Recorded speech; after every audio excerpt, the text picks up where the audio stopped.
straight into our Matrix Resurrections discussion. I don't know.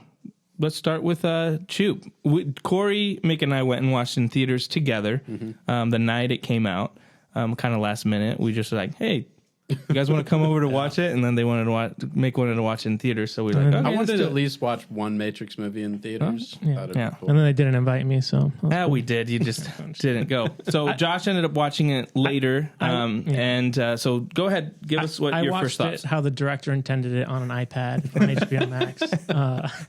I didn't really. I watched the other ones. I rewatched the old ones on an iPad. But okay. So this is we're going no spoilers, right? Yeah. No spoilers, yeah. This is a very interesting movie. I didn't know what to expect from a Matrix sequel because it's been how many years? 20 or 7? 2003. Yeah, 2003. So, 17 years or whatever since the last one. I actually realized rewatching them, I had never seen Matrix Revolutions. I watched Reloaded and never watched Revolutions, so that was my first time watching it. Probably a good thing. So yeah, I definitely wanted to. This is one of those movies you want to rewatch the old ones before you go into because it definitely deals with a lot of the same themes and stuff like that. I've seen online it's very polarizing. For me, I actually enjoyed it. Just thinking about it, I think what they tried to do worked for me. I've got some nitpicks about how they went about it. But overall, the whole movie, I was interested to see how they were going to explain certain things. And I was bought into kind of the story they were telling. There's a couple nitpicks I had, but overall, I actually enjoyed it. I enjoyed it more than I did the second and third one. I thought it kind of didn't lean so much into the action as much as the second and third one did, and was still more of a psychological, philosophical type of a premise, more like the first one was. I think they kind of lost that throughout.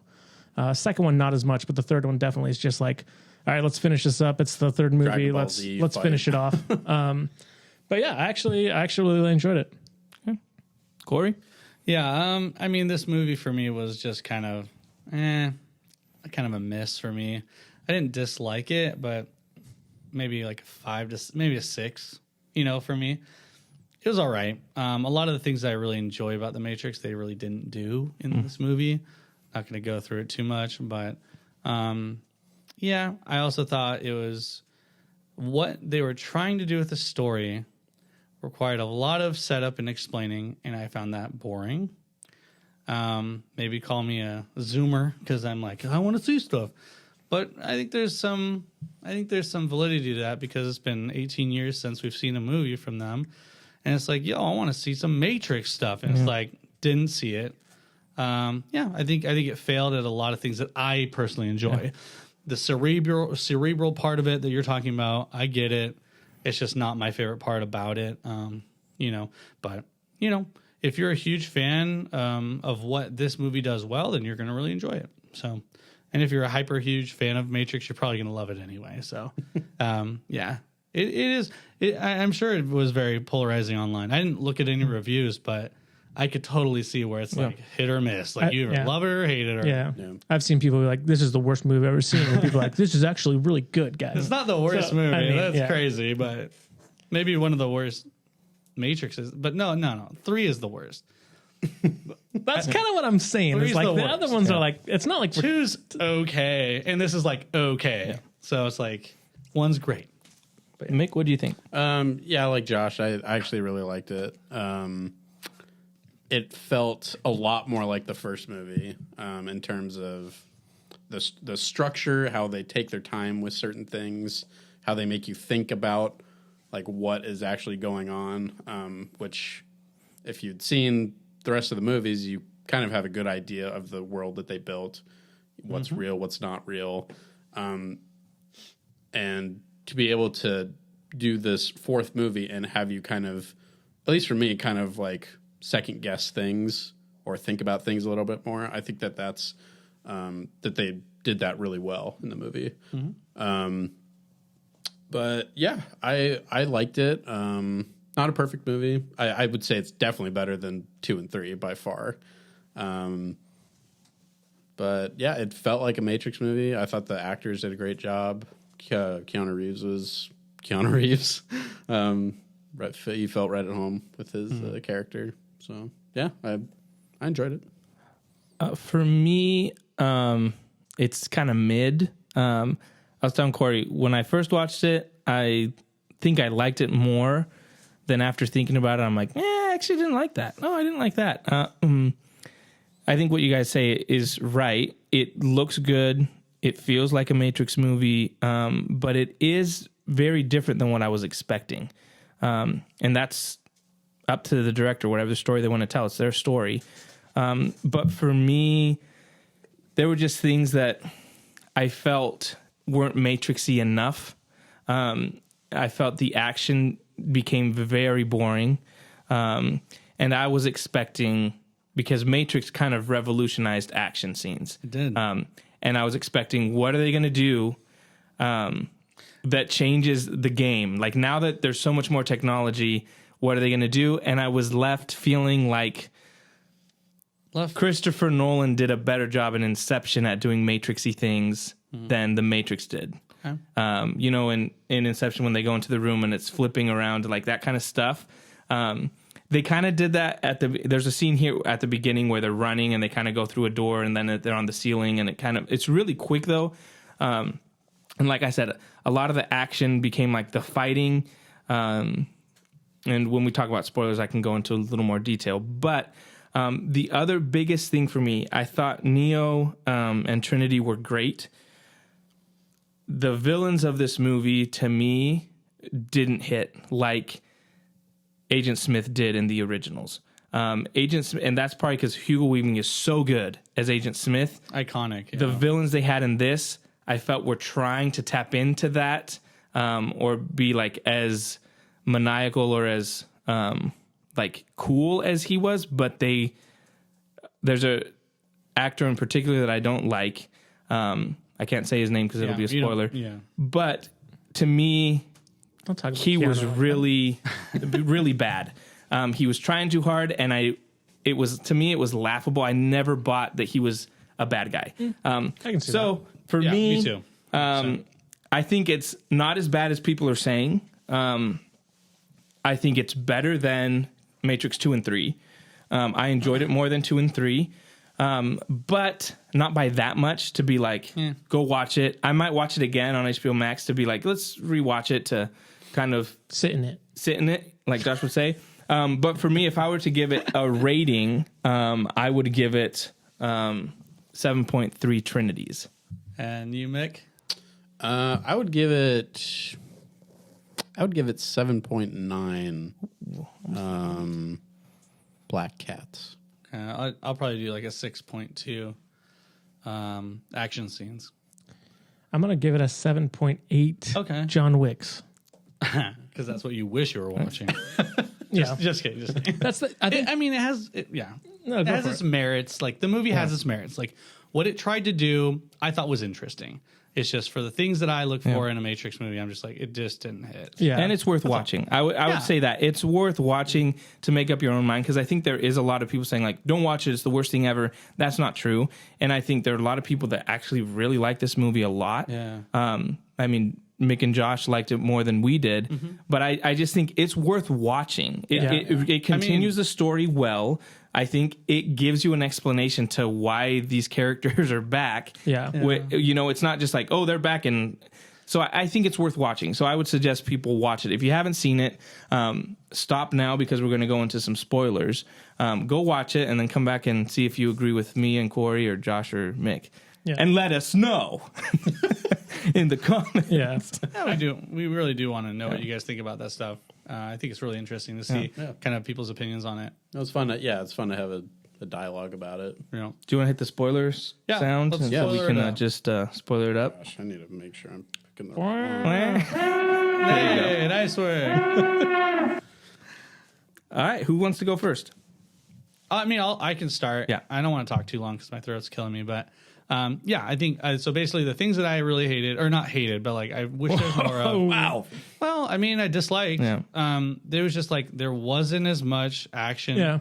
The action that we saw was very like plain and like the same thing over and over. The aspect of like, okay, like bullet time and stuff like that, and then they tried to like it was like too meta-y. It was like, yeah, we took that bullet time aspect of your game and I'm using it now. What's the Matrix to you? And they have that whole it felt too super meta. meta. And then when they did the Warner Bros thing and like it was just a little too meta-y for me. I wanted to see like where were the guns? Like all the bad guys had guns. I guess his crew had some guns, but like he never shot a gun once.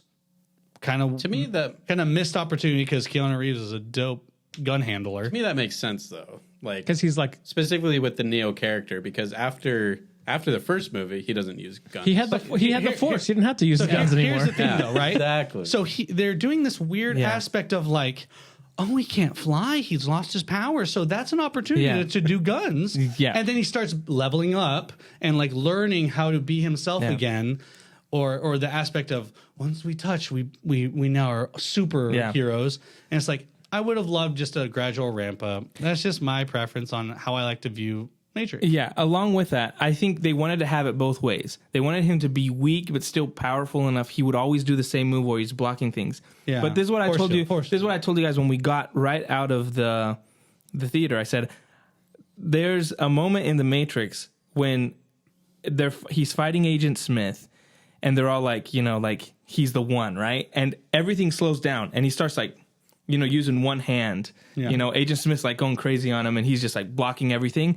There was never a moment in this movie that he did something like that. Like everything was like him saving up his power and like hitting a guy, but there was never a moment where he just like goes into a room and takes out like 10 normal guys. And don't get us wrong, we still think that like him redirecting a rocket fired at him and shooting the other helicopter, that's dope. But they did it like 4 times. They did it 4 times, and it's like I didn't get goosebumps because it wasn't a build up to like, oh, he finally did it. Like there was no moment for that for me for that situation, and that's the moment that I really loved about Matrix 1 is those power gains, I guess, and it was just so fun. I was like, oh, dude, sick! I want to be him. None of this was like, I was just like, okay, he just jumped from like being pathetic to being like a Jedi, basically, which is still cool in and of itself, but I want some variance. And that's what I was mentioning. That's what I said. It didn't feel Matrixy to me. Was the action scenes were like really lacking.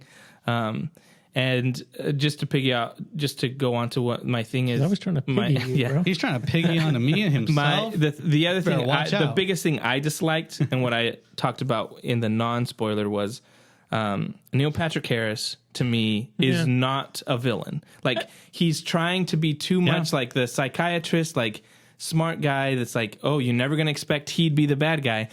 But there's the scene when he shoots the bullet at Trinity and he's slowing things down, right? And he can control time, where he's doing this monologue thing.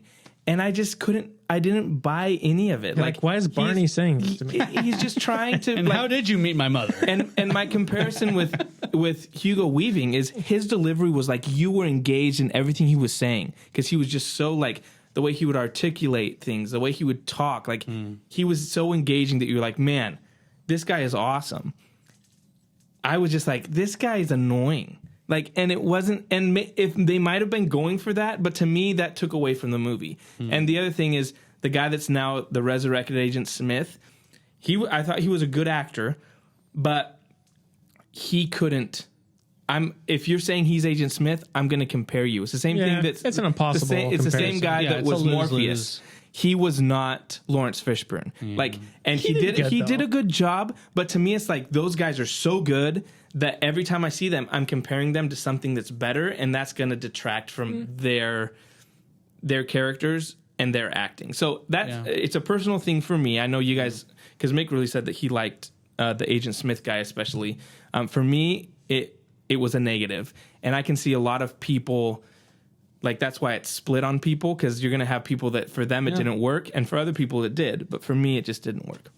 Yeah, for me it worked. Like you said, he's not going to be as good as Hugo Weaving because Hugo Weaving knocked it out of the park. Even in the other two movies that are crap, he was still really good. Yeah. But yeah, for me it worked. Even Neil Patrick Harris, and I'm a big How I Met Your Mother fan, so so it explains it. yeah. You should have cast Jason Segel in it. Oh gosh. Yeah, that would have been good too. But yeah, I mean, it worked for me. Obviously, Trinity's the redheaded chick. Yeah. They should have done that if they were going to do that. Like instead of him making a video game, Make it's it like real meta. they're doing How I Met Your Mother. Like they're in a sitcom. I don't think Warner Bros. Owns it. I couldn't do it. Dang. But yeah, it worked for me on that level. What was it, 7-8 for you? Something like that? 7-9. 7-9, yeah. So the stuff that I really don't like about the movie, and it's stuff that I don't like about the other two, is the more like Zion, or what was the new Io. I that's my least favorite part about the Matrix movies. Ayo. I like the in their ship stuff. That's great, but when they get into like the giant human city, I think that's the worst part of the movies. And same with this. Same with this. That's such an interesting. That's such an interesting thing that bugs you because it's like You want to live in the Matrix, Mick? Wow. Don't you? You don't get it. Ignorance is bliss. that's not what I'm saying. I'm just saying like humans have to exist, and they're not all flying in ships. There has to be some kind of like place where like children can grow up. You know what I mean? Yeah. I guess for me, like just a logistics. Like it's not important to you. Like the thing that's more important is like the interaction of the characers that are going on the mission. And I guess not for like, me, the fact that they're like in the ships to me it feels more has a better level of desperation than them having like a pretty established city that they're in. To me, it kind of loses that eating fight. Eating strawberries. But what were you going to say? I was just going to say the only reason why I'm like more okay with it is because it helps with scale. Because if they're just floating around in little ships, it's like, well, how do they maintain these ships? Yeah. They have to have like this is logistic. Like this is me just being like, is this believable or not? And it's like, I know they have to have a home base to make repairs on their ships. They have to have fuel, like all these little things. I know I'm like nitpicking on stupid stuff, but I'm okay and with it's a nitpick for me too. Yeah. So. But it's like all of the human race is here, right? Yeah. That's the theory of it, right? And then machines own everything else. I don't know. I think for me, it helps me to give it like I get it. give kind of the background of where, like if they're not in the Matrix, where are they? Yeah. That's why. But for me, it's like I don't think it's essential to it. Like where you're saying, I think like they could have spent more time doing something else. That's what I was going to say. If they took it out, are we really losing out on much? We're not really. Well, I mean, You're right. look at the first movie. Zion exists. They talk about Zion, but they're never there in the first movie. I think it makes sense to have that, but you don't have to show it as much. I guess that's just my. I think it's helpful in this movie just to show that Trinity and Neo's sacrifice wasn't in vain. Yeah. Right. It shows you that there was actual progress. I would have wished that they were like at least above ground. Yeah. Yeah, I guess so. I think that worked for me. That's a good point. I think I kind of rolled my eyes when Jada Pinkett Smith was back. Playing like, oh, what are you guys doing? Blind in one eye. I was like, okay, like, Did you see the strawberry picker was the lady, the strawberry planter is a lady from Family Matters? Yeah, it's the aunt. Yeah, she hugged her at the end, and I was like, hey, it's Aunt What's her face? I can't remember what her name is. Vivian? No, not Vivian. Vivian's from Fresh Prince. Yeah. I know. As soon as I saw it, I was like, it's a rare condition. Circle. Yeah, that'd be sick. I think did I do that? the one thing that I think you guys kind of complained about was like the meta part of it. I actually really enjoyed that because I thought it was like an interesting way of the director to be like, I've had people tell me over the past 30 years what the Matrix is. Mm-hmm. And just to have them be like, yeah, it's about this. It's actually about this, like over and over and over again. And like basically commercializing it, the idea of it. I thought it was an interesting way for them to express that. I think it was the best part of the movie was that beginning. That was interesting. And then especially like, because they go for everything. Like even one guy's like, it's about trans rights, you know, and like all this stuff. And people are saying all these things. And you're like, you don't know what they made it. Right. Like they would know what it's about. And even going into the whole, like, well, WB wanted a sequel. What do you think about it? And it's like WB literally wanted a sequel, and we're working on prequel scripts, a Morpheus movie, and all these other things, and they've been begging the director to come back and make the movie. And finally, I think I read somewhere that their parents died, and so that's what kind of was the catalyst for them being like, oh, I want to feel attached to a couple, like this couple, Neo and Trinity, is kind of what the driving force behind the scenes was to make this movie. But yeah, the meta, I mean, it was over the top. Let me clarify real quick. I was just saying that they just the way they told it took too long. Yeah, how they did it, like, and what they did, I'm totally that makes sense. I actually liked it. Okay. It's just it took like an hour, like like half to get through all of it. Yeah, to make sense. And it's like if you really boil it down, it's pretty easy to just kind of like say what happened. You know what I mean? But that's just a nitpick. Yeah, I think for me, I enjoyed the journey of being like, wait, is he legitimately, he made a Matrix game? Like, I think all those things kind of like worked for me. I think the characters were kind of annoying, but I think that was the purpose of them. Like his handler that was like, hey man, what's going on? That guy was kind of annoying, but I think that was like with a purpose. Hey, we talked about the Game Awards the other day. Did you notice Neo won a Game Award? He had the little Game Award. Yeah. But yeah, I think the meta part of it was, I think, the most interesting part. And I think it gets back to kind of the other stuff with the other movie that kind of dealt with kind of these bigger picture things of like, what is a choice? Do we really have a choice? Yeah. Like those interesting questions that I think were present in the first and kind of the second one, but not so much the third. I thought it did a good job of bringing that up. So I think I enjoyed that journey of it. I agree with you guys. The action was lacking. It was just the way it was shot. Like it was kind of disappointing. Because it still had like the same fight coordinators. Yeah.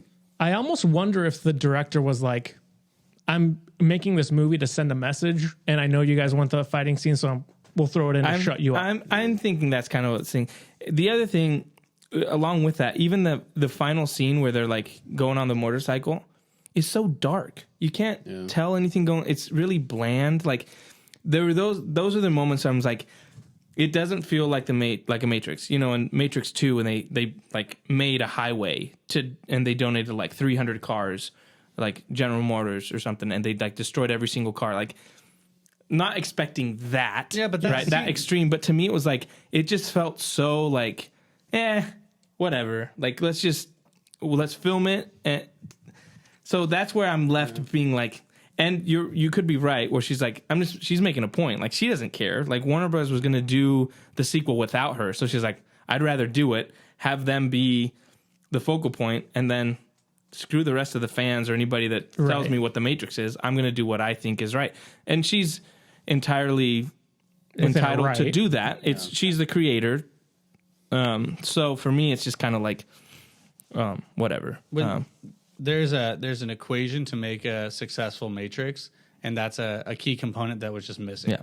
And I think that's why people aren't so excited about the movie and they're not telling their friends to go watch it, is because of that aspect of it. I just think it's probably like a third of the movie. Yeah. Like just what spices make this great meal. It's, action's a big part of the Matrix. So that's all. As far as new characters, I think the Morpheus guy I think he was good. Like, in the explanation that they have that he's kind of different instead of bringing back Lawrence Fishburne, I thought he did fine. Yeah.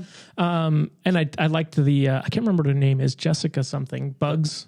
I think she was cool. She was a cool character. And she turned down Shang-Chi. She did turn down Shang-Chi. Do the Matrix. Was she going to be the Awkwafina character? I think so. Dang. Can you imagine? Way. That would have been way better. We make a really good team. We make a really good time. But then Awkwafina would have been in. Yeah, that would have been way Neo, you're the one. Come through this door with me. Can you fly yet? I do have to say, I don't understand why Agent Smith was in this movie. Why was he there? I don't think he served a purpose in the film aside from being like, I'm back, but I'm going to help you, and then I'm going to help you at the end. Like it's not like a love triangle; it's like a villain triangle. Right? Like he has to play the sides. I think I think the actor did a good job, but aside from like, I don't think maybe I just missed like the good story point for having him back. Like because I think what the later Matrix movies kind of go into is that each like iteration of the one has also the dark side, the Smith character. Right, okay. So, like in this new Matrix, there is like he has to be there. Yeah, but yeah, I guess I didn't understand his motivation for. Yeah, it I mean, wasn't he was explained just very well. for I'm a bad helping. guy. He was like, I guess He was out for himself. I guess if 'Cause he seeing lost his Neo position. awakens him, is that what happens? Am I would have to watch it again. Yeah, so I guess off the top of my head, I'm guessing that when Neo awakens, he awakens Agent Smith, and the Agent Smith has always hated the Matrix, so he wants to get out. So I guess that's why he helps out in the end. But to me, that was just kind of like a, Yeah, wasn't all explained. right, very here we well. go. Yeah. He's back. He's gonna help. He's actually gonna help you out in the end. Yeah. But yeah. Yeah. Yeah. I think that- Guys. Yeah. I mean, like we said, go check it out. It's worth watching. Yeah, definitely don't listen to people saying it's the worst movie. Yeah, ever. it's there's not no the worst way. movie. Watch it for yourself and make up your own mind. I think the meta, like how meta it is, I think is a very interesting decision to make, Yeah. especially in a Matrix movie. So I think for that alone, just to have that experience of sitting through a movie and being like, wait, what? Are they really? Okay. I think that is an interesting movie going experience Yeah. Definitely at the least. Yeah, so for sure. And I think, like we've said, definitely watch it. Make up your own mind. That's what I hate about Rotten Tomatoes now. It's like, what's the Rotten Tomato score? Oh, critics don't like it, so don't watch it. No, make up your own mind, because critics are wrong, audiences are wrong. Like, you can get stuff out of it. True words have never been spoken, Jonah. And if you guys enjoyed this video, please let us know by dropping a like and subscribing. It helps us out so much. And until next time, have a good one.